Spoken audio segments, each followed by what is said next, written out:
Hello, this is another video of my weekly blog posts for Lethbridge 2112 or Suicide Hotel, the novel I'm currently writing, thankfully funded by the Alberta Foundation for the Arts. This is my example how I edit. As you see, it's chapter 2. The original is online, is on my blog, is one of the first posts where I started posting the beginning of the writing process. The printout that you see right now is actually the first paper printout I did, and it is the marks that you see and that I explain, hopefully more for better or worse, are the first changes. So it's a first correction, if you want. So chapter 2. At home I inspected the no-D on my chest in the bathroom mirror. My first and only tattoo. A short whistle left my lips. The thin plastic over the fresh ink formed creases, and the moisture cream made it look washed out. I can also say that the theme a little bit in the whole novel is also rain, water, so the choice of words I tend to go with watery images. Hence a washed out. From now on, I wouldn't be reanimated anymore if I needed to. My heartbeat. Did it always feel that way? Wasn't it slightly out of rhythm? I shook my head and pulled the shirt back down, smirking about my hypochondriac moment. Yeah, that's a sign right there to drop it a line below, but I'm not 100% sure what means this sign for myself, especially because the next sentence also starts with the I, and if that stays that way, I probably wouldn't do it. I left my reflection in the mirror and entered the room of my studio apartment. The dim light and the wall screens, so I added an S, turned on automatically and blanketed the little table and the chair, the shelves and the bed in the kitchen corner with its soft shadows. Have to see if I keep it that way. It sounds definitely better. Right now I'm debating if it's correct that it blankets it with the soft shadows, or does it blanket with the light, right? I have to see. Like, if I stumble over those things again, I know that, and probably will change it. From now on, sorry, it's hard to read, by the way, because I look around the camera. So, from one of the wall screens, our old dog Lester watched me. This is actually a personal reference. Our neighbor had a dog, Lester, when I was a child, between age of 12 and 15, 16. Lester was a bobtail, and my friend and me, we always took him for a walk. Pretty hilarious animal. The only animal, actually, I could see when you talk to him just walking into a tree, for example. That was really funny. He also was really nice to children, so we could, dress him up and all that jazz. So this is for Lester. His tongue sticking out in anticipation of a thrown stick or a treat, the bushy bobtail fur illuminated. Yeah, from or by. That's one of the hardships of the English language when you come from German, or maybe other languages too. I don't know. It's my second language, obviously. I'll check that out later. I wrote from, by, probably by. The sun going down behind him. And the picture that I just described was actually a picture I owned of Lester, and that was hanging in my room for my entire childhood and longer than that. And then I have a insert that I set also sharp somehow. So I do all changes, by the way, with pencil. I love pencil. I I don't know, because also I can write upside down. I had that a couple of times where, I'm lying down and I want to do proofreading and then it doesn't work because the ink or the ball pen ink is not in the tip anymore. So pencil it is, no matter where, no matter what, or if it's wet, and etc. So to the very day, I believe that was the last year we saw the sun, I had just come back from a boarding kindergarten and my parents took us to the park. So I added that. It also reveals a little bit more about the childhood, that meanwhile boarding kindergartens were a thing, so the parents could go to work or whatever. Its pristine contrast left the family picture worth a post on an old photography forum. Yeah, I feel like I leave that.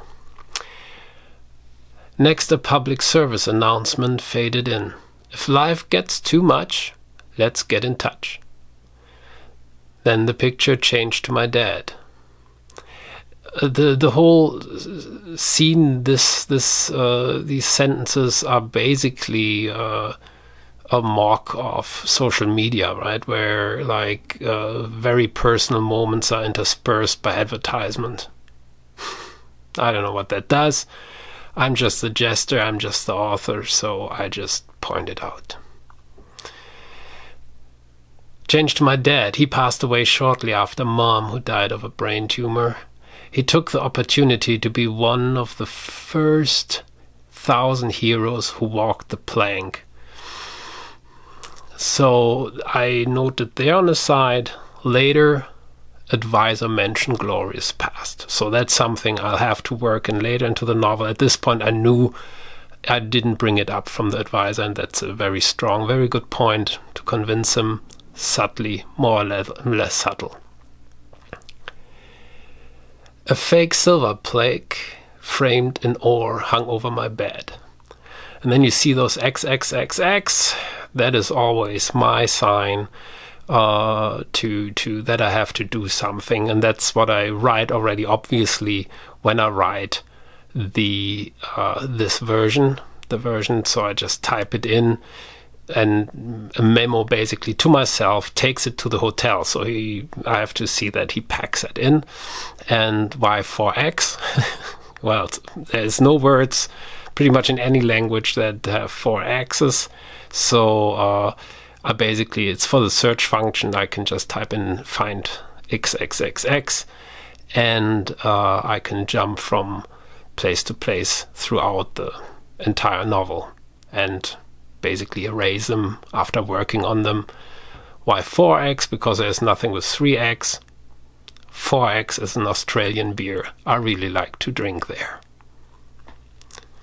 In total, 8 screens were showing silent slideshows or quiet video loops of my loved ones and my past, all stored internally and on several memory canes. After the big crash, where cloud storage disappeared into the thin air, I didn't trust the cloud anymore. Again, the reference to an historical event that happened between now, and the future of the novel. Excuse me, that is referred to as a big crash, when all our cloud storage stuff evaporates. I have to see if I leave the grammar there. I don't know if I just a little bumpy, but I have to see. Sometimes I wish the pictures would be in color, but colors were too expensive to produce. So I added digitally, let alone physically. I felt important to point that out again because, it's one of those oddities when you don't have contemporary novels or storytelling. You have to point out a little bit more clear what the difference is to hit it really home for the reader and not making it awkward, no guessing. And it's just colors are too expensive. That's why 2112, everything's black and white and gray. For all the volts in the world, So volts is the, I had watts before, but I use that in a different context. Volts is the currency. In the world, nobody could afford anything colorful. Last week on a Sunday right before I fell asleep in a dreamlike state, I remembered vividly my first school day and Mom and Dad being there, smiling, and I ripped my eyes open when I realized everything was in monochrome, in black and white. Although some of our clothes back then were old and colorful. And there was grass, not the ubiquitous mud, the gray slush. A lucky, happy day. So yeah, this is how this looks when I like writing a novel, but I also like this state of storytelling where you question yourself and the story again, and you revisit things, and it's quite a different process, of course, not only in the second language, because again, like their grammatical questions pop up, but also because it's a dystopian science fiction sort of story with many uniquenesses to it that have to be told in a way that they are understood without pointing the finger at it. Okay, this is, excuse me when my reading wasn't up to par, but there's a camera and a microphone between me and the page, so forgive me that one. I hope you had a good time. Maybe it gives you some insight. If you want to have more of this stuff, I certainly can do it. This is how an average page looks like. If you feel like other things, please leave it in the comments. Thank you for watching. Bye.